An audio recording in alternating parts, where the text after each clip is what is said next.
SCP-1297, Object Class Keter. In its inactive state, item SCP-1297 is a glass jar approximately 20 centimeters in height, with a plastic screw-on lid. Contents of the jar are apparently human toenail clippings in various states of decomposition.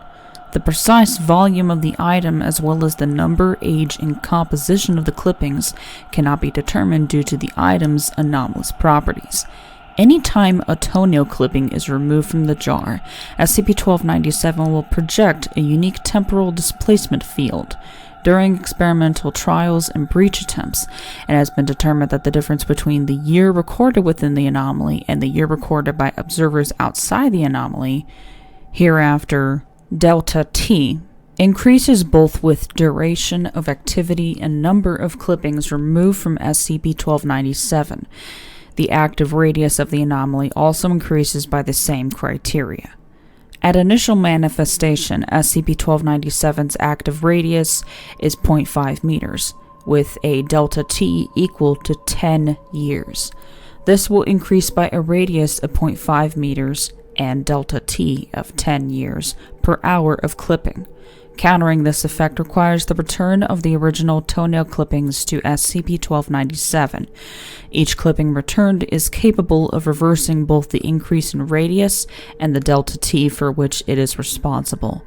Unlike other localized temporal anomalies, the field will allow organisms, persons, radiation, and simple objects to pass in and out without harm. Anomaly SCP-1297 represents a localized TK class casual restructuring event, resulting in all temporarily local causality, roughly the previous 20 to 50 years, being forced progressively further backward along our current world line. Although sense of identity, personal history, and basic situational knowledge remain intact, progressively greater levels of technological regress can be observed within the active radius. Despite minor disorientation caused by disappearance and regression of technology currently in use, all persons exposed to the effect indicate no knowledge anything has changed, unless previously informed of SCP-1297's unique properties. The field is not directly harmful to healthy humans. However, subjects requiring the existence of advanced technology to survive will either expire or disappear entirely if local delta T precludes the existence of that technology. Items or personnel lost to this effect will be restored once the offending clipping has been returned to SCP-1297. Collateral damage caused by their temporary disappearance is not. SCP-1297 employs a unique offensive strategy to increase the acceleration of the field's effective radius and delta T. Although clippings can be manually removed and replaced without triggering this effect, SCP-1297 will at random intervals open and eject a random number of clippings covered in an unidentified viscous, sticky, malodorous brown humor designated SCP-1297-1. Direct skin contact with the humor causes intense abdominal pain, nausea, and vomiting in 100% of subjects. Olfaction was sufficient to induce effects in 13% of those exposed. Incapacitation due to vomiting, shortness of breath, and loss of consciousness lasts for over 20 minutes in all cases. In addition, -1 is capable of spontaneous animation. Within 5 minutes of emergence, -1 will solidify around any ejected clipping in a radially symmetric pattern, similar to an invertebrate of class Asteroidea. Resulting animate instances are no greater than 0.25 meters in diameter, but are capable of 2-meter vertical jumps, leaps at a length of 5 meters, and movement in any direction at speeds of up to 45 kilometers an hour, which is employed to put as much distance between SCP-1297 and -1 as possible. Instances appear to be aware of their surroundings and have been known to remove additional clippings from SCP-1297 before attempting escape.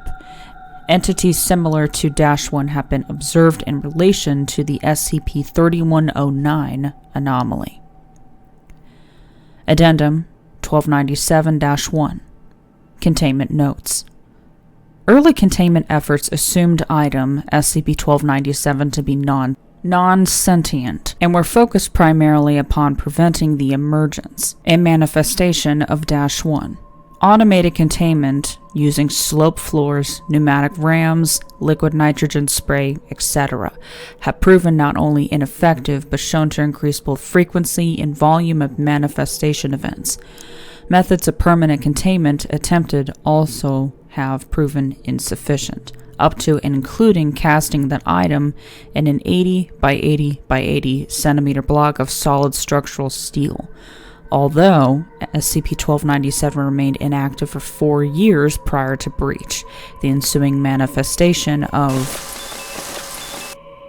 instances of -1 caused a local loss of all communications and firearms technology within a 20-kilometer radius, and loss of both written and spoken language within a 40-meter radius of the epicenter before all instances were terminated. It is theorized that another breach of this magnitude or greater may cause several simultaneous XK class end-of-the-world scenarios due to containment breach of other known SCPs alone. As SCP-1297 has demonstrated the awareness necessary to recognize increased containment measures and the ability to escalate its response to them, further attempts to prevent the activation of SCP-1297 are prohibited. The classification of SCP-1297 was upgraded to Keter on the 28th of October 1968. Addendum 1297-2. Document 1297-A. Item SCP-1297 was mailed to Site-19 via U.S. Post on 1949. Its arrival coincided with a Gamma-4 level containment breach, including all 23 Yucca-class SCPs housed on site. The following note was recovered with the item, sealed in red wax. The note was written with a simple charcoal-based ink on vellum paper, presumably to ensure that it would not be destroyed by SCP-1297's effect. Dearest, I have decided, finally, to refuse your offer. Tempting, all that control. But the way I see it, if not for your foundation, we wouldn't need your foundation. And you know this, deep down. I'm sure you do. Everything is permitted, my friend, and there is nothing in this world which is not disposable. Not you, not me, not our fathers and mothers, not all the fortunes and all the pleasures and all the horrors of all the world. Except this little item here. Disgusting? Yes. Repugnant? Yeah, of course. But you'll never be rid of it. Not if your foundation places value in the status quo, as we both know it does. I suppose that is what you wanted, isn't it? I honestly wish you would just give it up and come along for the ride. It saddens me to know that we can no longer be friends. Pity. We did make such a good team. Until we meet again, unless I see you first, stay on your toes. The box was damaged in shipping, displaying a small hole in the underside where an instance of -1 appears to have escaped, and is presumed still at large.